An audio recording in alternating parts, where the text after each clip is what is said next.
violence and civilian suffering in Yemen, especially in the key port city of Hodeidah, will probably go on for now.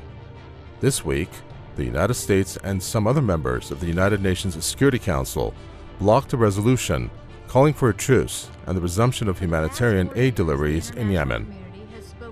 The move came following an intense lobbying campaign by Saudi Arabia and the United Arab Emirates to prevent the passage of the resolution.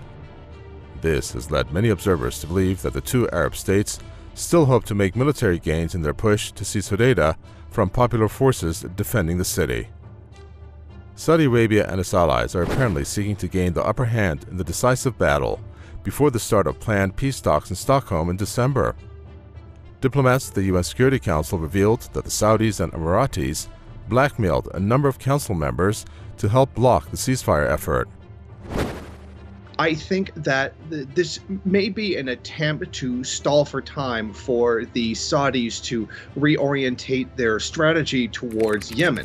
I think that it was specifically blocked in order to give the Saudis some kind of means of saving face. It's very clear that the war inside of Yemen has been a failure thus far. I think that the trying to wait for peace negotiations will make it look like there's some kind of mutual agreement to end the conflict.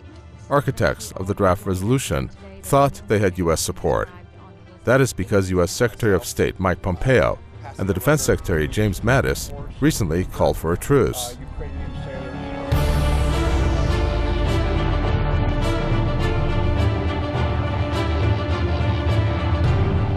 The United States itself has been deeply involved in the Saudi-led war in Yemen.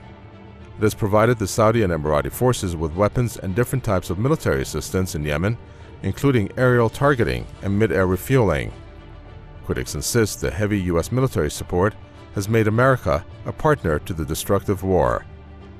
But opposition to the U.S. role has dramatically increased, especially among American lawmakers.